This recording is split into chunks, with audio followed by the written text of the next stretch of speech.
Hey guys, I'm Anvita Divedi from Target for IQ, and in the company law video series, today I'm going to deal with the topic rights and liabilities of the promoters. In the last video of this series, I have already dealt with the part 1 of this promoters topic, and in which I have already told you about what are the promoters of the company. ये promoters कौन होते हैं, इनके functions क्या होते हैं, इनकी legal position क्या होती है कंपनी में, ये मैं आपको बता चुकी हूँ। और ये जो वीडियो है ये पार्ट 2 है, उस वीडियो का कंटिन्यूएशन है। और इसमें मैं आपको बताऊंगी कि जो प्रमोटर्स होते हैं यानी कि जो कंपनी के प्रवर्तक जिनको हम कहते हैं, तो उन कंपनी के प्रवर्तकों की या संवर्धकों की क्या अधिकार होते हैं और उनके क्या दायित्व होते हैं। तो let's start with the rights and liabilities of the promoters. See जो राइट्स होते हैं, मैंने आपको कल कंपनी के जो प्रवर्तक हैं उनकी लीगल पोजीशन के बारे में बताया था और उनकी कुछ लीगल ड्यूटी के भी बारे में बताया था। वो लीगल ड्यूटी इस बात से राइज होती है कि जो प्रवर्तक हैं वो कंपनी के साथ एक ट्रस्ट के रिलेशन में बंधे होते हैं। तो ये जो ड्यूटी, जो लीगल पोजीशन है या जो लीगल ड्यूटीज़ हैं, उनको आप लाइबिलिटीज़ से कंफ्यूज मत करिएगा। वो उनके कुछ कार्य हैं, जो उनकी कुछ नियमों के तहत वो बंधे हुए हैं, जो उन्हें करना ही करना होता है कंपनी के लिए। और लाइबिलिटीज़ जो होती हैं वो जब वो ड्यूटी परफॉर्म नहीं करते हैं तब अराइज होती हैं। ठीक है, तो आपको क्लियर हो गया होगा मतलब यहाँ पर। तो चलिए पहले राइट्स की बात कर लेते हैं कि प्रवर्तकों के अधिकार क्या होते हैं। तो ये जो पहला राइट है इसमें वो ये है right to receive preliminary expenses. देखिए मैंने आपको बताया था कि जब कोई भी प्रवर्तक या कोई भी प्रमोटर जो होता है, जब उसके दिमाग में कंपनी फॉर्मेशन का आइडिया आता है तो वो कंपनी के जो रजिस्ट्रेशन वगैरह के काम होते हैं वो प्रमोटर्स करते हैं या प्रमोटर करता है।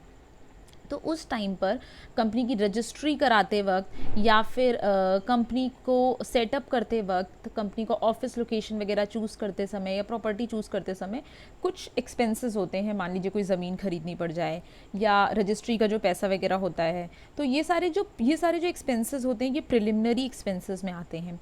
और ये जब प्रमोटर्स खुद से करता है उस कंपनी के लिए, उस कंपनी को खड़ी करने के लिए जो भी प्रारंभिक खर्चे होते हैं वो जो प्रमोटर्स करता है, it should be paid up by board of directors. यानी कि वो जितने भी प्रिलिमिनरी एक्सपेंसेस हैं, जितने भी प्रारंभिक खर्चे हैं, वो बोर्ड ऑफ डायरेक्टर्स से उन खर्चों की डिमांड कर सकता है।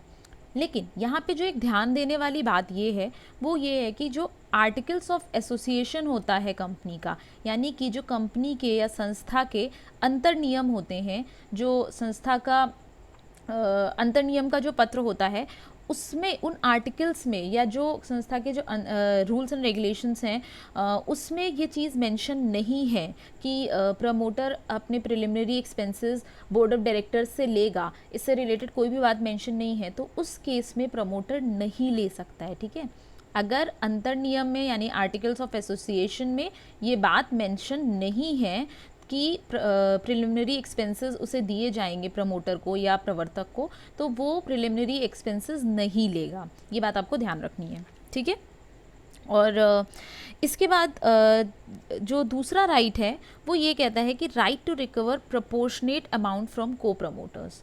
तो यहाँ पे देखिए मैंने कल आपसे सीक्रेट प्रॉफिट की बात की थी। तो जैसे प्रमोटर की ये ड्यूटी होती है, लीगल ड्यूटी होती है कि वो कोई भी चुपचाप तरीके से, गुपचुप तरीके से कोई भी प्रॉफिट ना बनाए, यानी कि कंपनी को बिना डिस्क्लोज किए बगैर कोई भी प्रॉफिट ना बनाए। तो यहाँ पर अगर प्रमोटर ऐसा करता है, ठीक है, कोई सीक्रेट प्रॉफिट बनाता है, तो जो लाइबिलिटी उससे अराइज होती है उस सीक्रेट प्रॉफिट को ना डिस्क्लोज करने की, उस प्रॉफिट को ना डिस्क्लोज करने की वजह से जो लाइबिलिटी अराइज होती है उसका पेमेंट करना पड़ता है। तो मान लीजिए यहाँ पे कई सारे अगर प्रमोटर्स हैं, ठीक है, बहुत सारे प्रमोटर्स हैं, number of promoters, multiple promoters हैं, तो जो लाइबिलिटी अगर किसी सिंगल प्रमोटर ने पे की है, ठीक है, कोई एक प्रमोटर अगर लाइबिलिटी पे कर रहा है, ठीक है, सिंगल प्रमोटर अगर लाइबिलिटी पे कर रहा है, तो उसके पास ये अधिकार है कि वो बाकी जो उसके को प्रमोटर्स हैं उनसे रिकवरी कर सके, उनसे वो जो लाइबिलिटी का पैसा जो उसने दिया है वो प्रोपोर्शनेट तौर पे सब में डिवाइड हो जाएगा। तो यानी कि इस राइट से हमें क्या पता चलता है कि अगर मल्टीपल प्रमोटर्स हैं किसी कंपनी में, तो वहाँ पर लाइबिलिटी जब अराइज होगी सीक्रेट प्रॉफिट की वजह से, तो वो जॉइंटली भी लाइबल हो सकते हैं और वो सेवरली भी लायबल हो सकते हैं, सेवरली भी लायबल हो सकते हैं। सेवरली कैसे कि अलग अलग उनको लायबल ठहराया जाए, ठीक है। तो उसके बाद हम आते हैं थर्ड राइट पर। देखिए ये राइट बहुत ही सिंपल है। देखिए अब आपको पता है कि कोई भी व्यक्ति अगर किसी कंपनी का उसने आइडिया लिया है, उस कंपनी को फॉर्म किया है, तो उसका उस कंपनी में कुछ ना कुछ इंटरेस्ट होगा।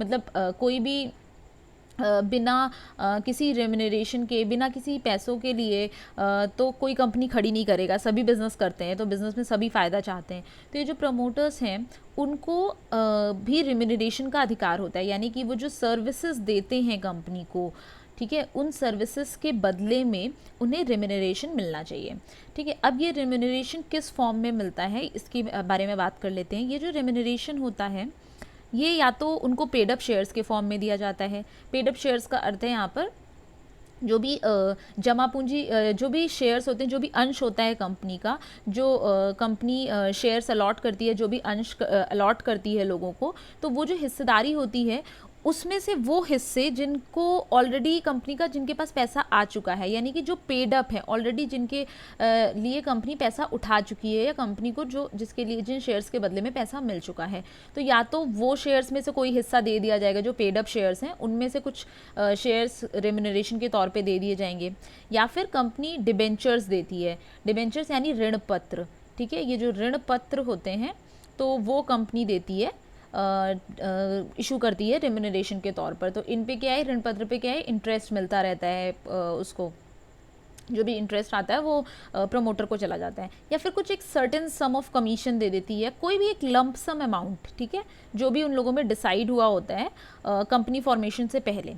लेकिन अच्छा एक चीज़ और आपको यहाँ पर ध्यान रखनी है कि अगर कंपनी के इनकॉर्पोरेशन से पहले, यानी कि कंपनी के निगमित होने से पहले कोई अग्रीमेंट नहीं हुआ है प्रमोटर के बीच में और जो आपकी कंपनी के जो डायरेक्टर्स हैं या कंपनी के बीच में, तो वहाँ पर उस केस में रेम्यूनरेशन नहीं मिलेगा। तो जो एग्रीमेंट है इनकॉर्पोरेशन से पहले वो होना बहुत ज़रूरी है इस राइट को एक्सरसाइज करने के लिए। तो ये तो हो गई राइट्स की बात। अब हम डील करते हैं लाइबिलिटीज़ से कि लाइबिलिटी क्या क्या होती है। देखिए पहली लाइबिलिटी जो आती है वो सेक्शन 26 के अंतर्गत आती है। एक बात आप यहाँ पे ध्यान दीजिएगा, आपकी कन्वीनियंस के लिए यहाँ पे जितनी भी लाइबिलिटीज़ हैं वो जिन भी सेक्शन से अराइज हो रही हैं वो मैंने इंक्रीजिंग ऑर्डर में लिखे हैं, यानी कि जैसे जैसे लाइबिलिटीज़ आती जाएंगी वैसे वैसे सेक्शंस के नंबर्स जो हैं वो बढ़ते जाएंगे। फॉर एग्जांपल मैंने यहाँ पे सबसे पहले 26 की बात की है, फिर 34, 35 की बात की है, इस तरीके से मैंने बात की ताकि आपको इजीली याद हो जाए ये सारी चीज़ें। तो देखिए सबसे पहले सेक्शन 26 में मैंने कल भी आपसे सेक्शन 26 की बात की थी कि लीगल ड्यूटी होती है कि प्रॉफिट डिस्क्लोज करें, ठीक है। और इसके अलावा मैंने ये भी बताया था कि ये जो लीगल ड्यूटी होती है कि प्रॉफिट डिस्क्लोज करना है, या फिर कंपनी में अगर कोई इंटरेस्ट है उसका कंपनी को किसी प्रॉपर्टी को ख़रीदवाने में, या कंपनी की किसी प्रॉपर्टी को ख़रीदने में उसका कोई मतलब कोई भी ऐसा इंटरेस्ट है जो कि उसने कंपनी से छुपाया है, तो वो उसे छुपाना नहीं चाहिए, उसे डिस्क्लोज करना चाहिए। या कंपनी की कुछ प्रॉफिट में कुछ इंटरेस्ट है, या किसी डील को दिलवाने में कोई इंटरेस्ट है, तो इस तरीके के कामों में कोई भी इंटरेस्ट है तो वो डिस्क्लोज होना चाहिए। तो ये जो डिस्क्लोजर के मैटर हैं कि क्या क्या डिस्क्लोज होना चाहिए, ये सेक्शन 26 में दिया हुआ है कि किसी कंपनी के प्रॉस्पेक्टस में प्रमोटर को क्या क्या डिस्क्लोज करना चाहिए, ये बातें सेक्शन 26 में दी हुई हैं। तो ये जो बातें हैं जो कि डिस्क्लोज करनी चाहिए प्रमोटर को एज अ प्रमोटर, अगर वो इनका नॉन कंप्लायंस करता है, ठीक है। नॉन कंप्लायंस से यहाँ पे मतलब है कि अगर उन बातों का अनुसरण नहीं करता है या उन बातों का प्रतिपालन नहीं करता है, तो यहाँ पर प्रमोटर लाइबल हो जाएगा, ठीक है। तो सेक्शन 26 के अंतर्गत अगर दी गई बातों का प्रतिपालन प्रमोटर नहीं करता है तो वो लाइबल हो जाएगा और उसे स्यू किया जा सकता है, या उसे उसके ऊपर केस चलाया जा सकता है, प्रोसिक्यूट किया जा सकता है, ठीक है। फिर बात आती है सेक्शन 34 एंड 35 की। देखिए 34 एंड 35 जो सेक्शंस हैं वो बात करते हैं मिस स्टेटमेंट इन प्रॉस्पेक्टस, यानी कि जो प्रॉस्पेक्टस है उसमें आप कंपनी से रिलेटेड जानकारी देते हैं, किसे देते हैं, पब्लिक को देते हैं, ठीक है। पब्लिक क्या करती है, इस जानकारी को पढ़ के शेयर्स खरीदती है। अब क्या होता है कि मान लीजिए आपने कुछ ऐसी गलत जानकारियां दे दी हैं प्रोस्पेक्टस में, जिसको पढ़ के कंपनी के प्रति लोगों ने कंपनी के शेयर्स लोगों ने खरीदे, जिसके पढ़ के उन्हें कंपनी अच्छी लगी और उन्होंने शेयर खरीदे। आपने कुछ ऐसी झूठी बातें लिख दी हैं या कुछ गलत बातें लिख दी हैं। तो अगर ऐसा कुछ हुआ है तो उसके लिए प्रमोटर लाइबल होगा अलॉन्ग विद द डायरेक्टर्स। उसमें और भी बहुत सारे लोग की लाइबिलिटी अराइज होती है, बट प्रमोटर्स भी इस केस में लाइबल होंगे मिस स्टेटमेंट देने के लिए प्रोस्पेक्टस में। अब ये लाइबिलिटी दो तरीके की होती है, पहली क्रिमिनल, दूसरी सिविल। तो ये जो क्रिमिनल लाइबिलिटी है ये सेक्शन 34 में दी गई है, और जो सिविल लाइबिलिटी है ये सेक्शन 35 में दी गई है।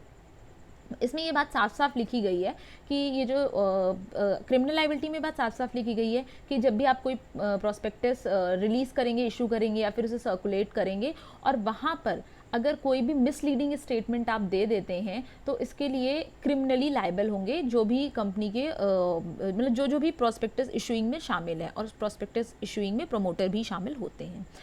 फिर बात आती है सिविल लाइबिलिटी की। ये भी इसमें भी यही चीज़ लिखी गई है कि अगर आप जो भी व्यक्ति कंपनी के प्रोस्पेक्टस को इशू करता है या उसके इशुएंस में शामिल रहेगा, चाहे वो डायरेक्टर हो चाहे वो प्रमोटर हो। इसमें क्या है कि डायरेक्टर और प्रमोटर सेक्शन 35 में डायरेक्टर्स और प्रमोटर्स दोनों को अलग अलग से मेंशन किया गया है, दोनों के मतलब दोनों टर्म्स को मेंशन किया गया है, ठीक है। सेक्शन 34 में अलग से मेंशन नहीं किया गया है। तो 35 में ये चीज़ बोली गई है कि अगर डायरेक्टर होगा तो वो भी लाइबल होगा, और अगर प्रोस्पेक्टस प्रमोटर होगा तो वो भी लाइबल होगा, उसकी सिविल लाइबिलिटी बनेगी और पनिशमेंट मिलेगा। अब ये जो पनिशमेंट है ये मैं आपको बता दूं किस सेक्शन के अंतर्गत मिलता है। जो 34 35 का जो पनिशमेंट दिया गया है इसको आप जान लीजिए कि ये किस सेक्शन के अंतर्गत मिलता है।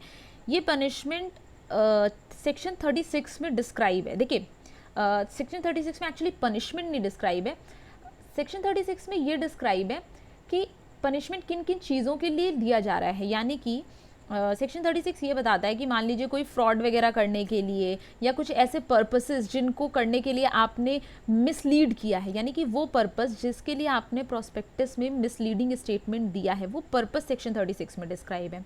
और फिर सेक्शन 36 अल्टीमेटली ये बात कहता है कि ये जो पनिशमेंट है ये आपको सेक्शन 447 में मिलेगा, ठीक है। अब सेक्शन 447 में क्या पनिशमेंट मिलेगा ये हमारा कंसर्न नहीं है फिलहाल के लिए, मैं आपको बता दूंगी लास्ट में ताकि आपकी जानकारी में रहे, और जब मैं सेक्शन 447 आपको दोबारा से पढ़ाऊँ तो आपको याद रहे ये चीज़, ठीक है। क्योंकि सेक्शन 447 पनिशमेंट का क्लॉज है, ये बहुत सारी चीज़ों के लिए पनिशमेंट देता है, ठीक है। तो जिसमें से एक ये 34 और 35 सेक्शंस भी हैं। तो सेक्शन 34 35 में पनिशमेंट किस चीज़ के लिए दिया जा रहा है ये सेक्शन 36 में डिस्क्राइब है, और क्या पनिशमेंट मिलेगा ये सेक्शन 447 में डिस्क्राइब है। ये बात आपको याद रखनी है। अब हम बात करते हैं सेक्शन 300 की, जो नेक्स्ट लाइबिलिटी है हमारी। सेक्शन 300 में क्या होता है कि अगर जब कंपनी वाइंड अप हो रही होती है तो आपको पता है कि एक लिक्विडेटर आता है। लिक्विडेटर वो ऑफिसर होता है जिसको सरकार भेजती है या गवर्नमेंट भेजती है या ट्रिब्यूनल अपॉइंट करती है, या कंपनी मैंने आपको बताया था लिक्विडेटर की डेफिनेशन में, अगर आपने वीडियो नहीं देखा है तो आप देख लीजिएगा पुराना वीडियो। तो लिक्विडेटर की डेफिनेशन के बताते टाइम मैंने आपको ये चीज़ बताई थी कि लिक्विडेटर वो पर्सन होता है जो कि गवर्नमेंट या तो अपॉइंट करती है अगर कंपनी ने पहले से अपॉइंट नहीं किया होता, या फिर कंपनीज फॉर्मेशन के टाइम में पहले से ही अपना एक लिक्विडेटर अपॉइंट कर लेती हैं। जो कंपनी के जो कंपनी के मेंबर्स होते हैं वो मिलजुल कर एक लिक्विडेटर अपॉइंट कर लेते हैं। तो एक चीज़ ये होती है, तो जो भी लिक्विडेटर है कंपनी का जो वाइंड अप करने में हेल्प करता है, तो वो जब जो अगर गवर्नमेंट ऑफिसर है या फिर जो मेंबर्स हैं उन्होंने मिलकर जिसको लिक्विडेटर डिसाइड किया, उसको ऐसा लगता है कि जो कंपनी है उसने कोई फ्रॉड कमिट किया है, यानी कि वो किस कंपनी का जो फॉर्मेशन है या तो वो फ्रॉड कमिट करने के लिए हुआ था, और या फिर इस कंपनी ने इवेंचुअली कोई फ्रॉड कमिट किया है, तो वो ये जो आपका प्रमोटर होता है उसको पब्लिक एग्जामिनेशन के लिए बुला सकती है ट्रिब्यूनल के सामने। अब ट्रिब्यूनल के सामने पब्लिक एग्जामिनेशन में क्या है कि नॉर्मल प्रोसीडिंग्स होती हैं, उस प्रमोटर्स को वहाँ पे प्रेजेंट होना होता है, उनसे क्वेश्चन आंसरिंग होती है, और उन्हें on the basis of oath उनको ओथ दिलाई जाती है, और वो ओथ लेके उन्हें सारी चीज़ें सच सच बतानी होती हैं। फिर बात आती है सेक्शन 339 की। सेक्शन 339 में क्या लाइबिलिटी होती है, देखिए अब आप देख रहे हैं ना लाइन से सेक्शन चल रहे हैं। पहले मैंने आपको 26 बताया, फिर मैंने आपको 34 35 बताया, फिर बताया कि 34 35 का जो डिस्क्रिप्शन है वो 36 में है, फिर मैंने आपको बताया कि सेक्शन 300 में क्या लाइबिलिटी है, फिर हम 339 पे आए, एंड देन फिर हम 340 पे ख़त्म करेंगे, ठीक है। तो 339 ये कहता है कि मान लीजिए जैसे कि कंपनी अगर वाइंड अप हो रही है, तो जब वाइंडिंग अप का केस होता है तो मैंने आपको बताया कि लिक्विडेटर आएगा, तो जो भी ऑफिशियल लिक्विडेटर है या फिर जो भी कंपनी लिक्विडेटर है, वो अगर उसको वो ये चीज़ अपनी इन्वेस्टिगेशन में फाइंड आउट करता है कि ये जो कंपनी है, इसका जो निर्माण हुआ था, इसका जो फॉर्मेशन हुआ था, वो फ्रॉड करने के पर्पस से हुआ था। जो क्रेडिटर्स हैं, यानी कि जो कंपनी के ऋणदाता हैं, सॉरी, कंपनी के जो ऋणदाता हैं, उनको फ्रॉड करने के पर्पस से या उनको धोखा देने के पर्पस से हुआ था, ठीक है। तो अगर उनको ये चीज़ पता चलती है लिक्विडेटर को, तो वो क्या करेगा, वो सबसे पहले तो इस सेक्शन के अंदर में कोर्ट या फिर ट्रिब्यूनल जो है ये ऑर्डर दे सकता है। बेसिकली ट्रिब्यूनल नहीं, कोर्ट ही ऑर्डर देगा। कोर्ट ही ऑर्डर दे सकता है कि मैनेजमेंट जो है वो या तो 5 साल के, मतलब किसी भी व्यक्ति को रिस्ट्रेन कर सकता है, चाहे वो प्रमोटर हो या फिर जो डायरेक्टर्स होते हैं उनको रिस्ट्रेन कर सकता है कंपनी के मैनेजमेंट में 5 साल तक के लिए पार्टिसिपेशन से, ठीक है। यानी कि वो 5 साल के लिए कंपनी में, 5 ईयर्स के लिए वो पार्टिसिपेट नहीं कर सकते हैं कंपनी के किसी भी मैनेजमेंट एक्टिविटीज़ में, ठीक है। प्रमोटर को भी रोक सकता है, डायरेक्टर्स को भी रोक सकता है, एक्सेट्रा। इसके अलावा जो एक चीज़ और होती है वो ये होती है कि सेक्शन 339 में कि अगर कंपनी के जो लिक्विडेटर है उसको ऐसा लगता है कि फ्रॉड करने के लिए कंपनी का फॉर्मेशन हुआ था, तो वो सेक्शन 447 के अंतर्गत इन लोगों को लायबल कर सकता है, ठीक है। तो इसकी जो लाइबिलिटी है इन लोगों की वो अराइज होगी सेक्शन 447 में प्रमोटर्स की, ठीक है। तो मैंने आपको बताया ना 447 is the common section for the punishment. जितनी भी ये लाइबिलिटीज़ हैं वो 447 के अंतर्गत ही उनका पनिशमेंट मिलेगा।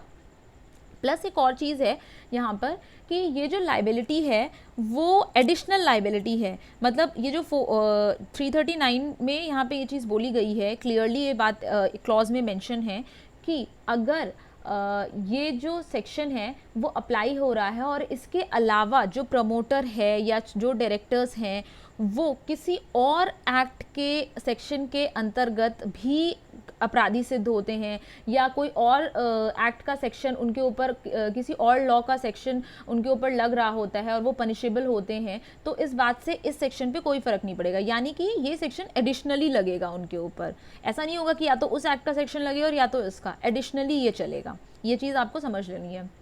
और इसके अलावा ये जो सेक्शन है वो जो लाइबिलिटी देता है वो liability without any limitation liability होगी। तो यहाँ पे इस लाइबिलिटी की कोई लिमिटेशन नहीं है, ये ट्रिब्यूनल या कोर्ट तय करेगा कि क्या लाइबिलिटी होगी। फिर हम सेक्शन 340 पर आते हैं। सेक्शन 340 क्या कहता है? देखिए, अगर आपने मतलब सॉरी आपने नहीं अगर प्रमोटर ने कोई भी मिसप्लेसिंग की है, ठीक है, जो प्रमोटर है उसने कोई प्रॉफिट में मिसप्लेसिंग की है या फिर कंपनी की कोई प्रॉपर्टी मिसप्लेस कर दी है या कंपनी की कोई प्रॉपर्टी अपने पास रिटेन कर ली है यानी अपने पास रख ली है, ठीक है, या फिर उसने कंपनी का ट्रस्ट तोड़ा है किसी भी तरीके से। मान लीजिए ट्रस्ट कई तरीके से, ब्रीच ऑफ ट्रस्ट कई तरीके से हो सकता है। उसने कोई सीक्रेट प्रॉफिट बनाया है या उसने कोई ऐसा काम किया है जिससे कंपनी को हार्म पहुंचा है इन एनी वे, या कंपनी के जो क्रेडिटर्स हैं उनको हार्म पहुंचा है, उनको बेवकूफ़ बनाया है, इस तरीके का कुछ भी फ्रॉड कमिट किया है, तो यहाँ पर जो उसकी लाइबिलिटी होगी तो उसको ये बोला जाएगा, मतलब सेक्शन 340 ये बोलता है कि उसकी लाइबिलिटी लिक्विडेटर तय करेगा। और यहाँ पर लिक्विडेटर क्या कर सकता है कि वो ऑर्डर कर सकता है कि रिस्टोर हो, ठीक है, ट्रिब्यूनल के सामने उसका एग्जामिनेशन वगैरह होगा और ये ऑर्डर दिया जा सकता है कि वो रिस्टोर करे या तो रीपेमेंट के थ्रू, ठीक है, रीपेमेंट करे कंपनी को जितना भी उसने लॉस किया है, जो भी प्रॉपर्टी या एसेट वगैरह जो भी उसने मिसप्लेस किए हैं या अपने पास रख लिए हैं, तो उनका लॉस उनका रीपेमेंट करे इंटरेस्ट के साथ या फिर कॉम्पनसेशन करे, ठीक है, कंट्रीब्यूट करे एज अ कॉम्पनसेशन वो चीज़, ठीक है। तो ये सारी चीज़ें 340 में बताई गई हैं कि मतलब उसको ऑर्डर दिया सकता है बेसिकली कॉम्पनसेशन का, वहाँ पे उससे पैसे लिए जाएंगे, उससे दोबारा से कंपनी का वो प्रॉपर्टीज़ रिस्टोरेशन, उन प्रॉपर्टीज़ का रिस्टोरेशन किया जाएगा, उन्हें दोबारा से जमा किया जाएगा उसके प्रमोटर के थ्रू, ठीक है। तो ये चीज़ 340 में दी गई है। अब इसके अलावा इस सेक्शन में भी ये बात बोली गई है सेक्शन 340 में कि ये सेक्शन एडिशनली अप्लाई होगा, ठीक है, 340 प्लस 447, यानी कि आप इसको एडिशनली अप्लाई कर सकते हैं, यहाँ पे कॉम्पनसेशन ले सकते हैं और प्लस 447 में आप उनको लाइबल भी ठहरा सकते हैं, क्रिमिनली भी कर सकते हैं, सिविल लाइबिलिटी भी राइज हो सकती है। इसका ये मतलब नहीं है कि ये सेक्शन लग गया तो अब क्रिमिनल लाइबिलिटी नहीं लगेगी, ठीक है। अब मैं इस पर एक केस बता देती हूँ। ये 2010 का केस है, लेटेस्ट केस है, इसलिए ये इम्पॉर्टेंट है। देखिए ये प्रबीर कुमार मिश्रा वर्सेस रमानी रामास्वामी, प्रबीर कुमार मिश्रा वर्सेस रमानी रामास्वामी का केस है। और इस केस में क्या हेल्ड हुआ था, इसमें बेसिकली कोर्ट ने ये बोला था कि पहली बात तो प्रमोटर्स की लाइबिलिटी फिक्स होनी चाहिए, ठीक है। जो लाइबिलिटी फिक्स नहीं है या स्कैटर्ड है उसको आप लोग फिक्स करिए, वो फिक्स होनी चाहिए। उसके अलावा ये ज़रूरी नहीं है कि प्रमोटर सिग्नेटरी हो आर्टिकल्स ऑफ एसोसिएशन में या बोर्ड ऑफ डायरेक्टर्स का जो अग्रीमेंट होता है उसमें वो सिग्नेटरी हो, ऐसा ज़रूरी नहीं है, ठीक है। बिना सिग्नेटरी हुए भी उसकी लाइबिलिटी फिक्स हो सकती है। और इसके अलावा ये चीज़ बोली गई थी, जो प्रमोटर की लाइबिलिटी है वो उसके कंडक्ट पे एक तो डिपेंड करती है, दूसरा जो उसने कॉन्ट्रैक्ट किया है कंपनी के साथ, कब, जब कंपनी फॉर्म होने वाली थी, उसका इनकॉर्पोरेशन नहीं हुआ था, क्योंकि कंपनी का आइडिया तो सबसे पहले प्रमोटर के ही दिमाग में आया था। तो जो इनकॉर्पोरेशन तक का जो भी उसने काम किया, ठीक है, तो उसके पहले ही उसने जो कंपनी के डायरेक्टर्स वगैरह अपॉइंट किए उनके साथ एक कॉन्ट्रैक्ट कर लिया। तो ये जो प्री इनकॉर्पोरेशन स्टेज पे ये जो कॉन्ट्रैक्ट हुआ है वो कंपनी के साथ कॉन्ट्रैक्ट में इंटर किया है, उस कॉन्ट्रैक्ट पे भी उसकी लाइबिलिटी डिपेंड करती है कि उस कॉन्ट्रैक्ट में उसने क्या क्या बातें लिखी गई हैं, इस बात पे भी डिपेंड करेगा कि उसकी लाइबिलिटी किस हद तक होगी, क्योंकि वो कॉन्ट्रैक्ट उसने एज अ ट्रस्टी या फिर एजेंट किया है। तो उस ट्रस्ट के बेसिस पर या उस कॉन्ट्रैक्ट में ये बातें बताई गई हैं कि उसकी जो ट्रस्ट का रिलेशन कंपनी और उसके बीच में फॉर्म हुआ है उसमें कितनी लाइबिलिटी उसकी बनती है, ठीक है, ट्रस्ट ब्रीच करने पे। तो इसलिए ये चीज़ भी इम्पॉर्टेंट है। अब इसके बाद जो एक चीज़ और ज़्यादा इम्पॉर्टेंट है वो मैं आपको बताती हूँ, सेक्शन 447, ठीक है। मैंने बात की थी कि 447 की हम बात करेंगे, इसमें पनिशमेंट दिया हुआ है। तो मैं आपको बहुत क्विकली ये बता देती हूँ कि पनिशमेंट क्या दिया हुआ है। देखिए पनिशमेंट में ये दिया गया है कि अगर कोर्ट चाहे तो फ्रॉम 6 मंथ्स, ठीक है, 6 मंथ्स की मिनिमम सज़ा होगी, ठीक है, अप टू 10 ईयर्स, 10 ईयर्स की सज़ा हो सकती है, ठीक है।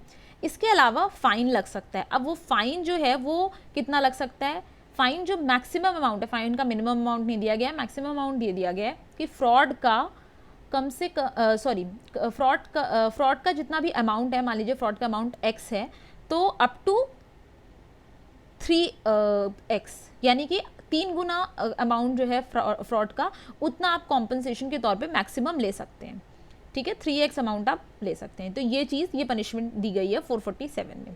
तो आई होप आपको ये राइट्स और लाइबिलिटीज़ की बातें क्लियर हो गई होंगी कि प्रमोटर्स के राइट्स एंड लाइबिलिटीज़ क्या हैं। प्लीज़, ये बहुत इंपॉर्टेंट टॉपिक है, एग्जाम में पूछा जाता है राइट्स एंड लाइबिलिटीज़ क्या हैं, और आई थिंक मैंने जितनी बातें यहाँ पे बताई हैं वो आपके आंसर लिखने के लिए इनफ हैं। तो प्लीज़ अगर आपको कोई भी कन्फ्यूजन है, कोई चीज़ नहीं समझ आई है, तो आप कमेंट सेक्शन में मुझसे पूछ सकते हैं। And please do not forget to like and comment, इससे हमें भी मॉरल बूस्टअप मिलता रहता है, हमारा मोरल बूस्टअप होता रहता है। और इसके अलावा अब नेक्स्ट हम लोग कंपनी के फॉर्मेशन और इनकॉर्पोरेशन की बात करेंगे, जैसा कि मैंने बताया था। तो अगर आप लोगों ने, और हाँ एक बात मैं बता दूं कि अब तक हमारे कंपनी लॉ के 10 लेक्चर्स हो चुके हैं, ये 10th लेक्चर था। तो अगर अभी आपने नहीं देखा है ये सारे लेक्चर्स, तो आप जाके एक बार ये सारे लेक्चर्स देख लीजिए, सो दैट कि जब हम आगे बढ़ें कंपनी के इनकॉर्पोरेशन और फॉर्मेशन की बात करें तो आपके जो बेसिक्स हैं वो एकदम क्लियर हो और आपको कोई भी कन्फ्यूजन ना हो, ठीक है, कंपनी लॉ को समझने में। एंड आई होप कि आप लोग पढ़ रहे होंगे और मेहनत से पढ़ते रहिए। And take care of yourself, bye bye.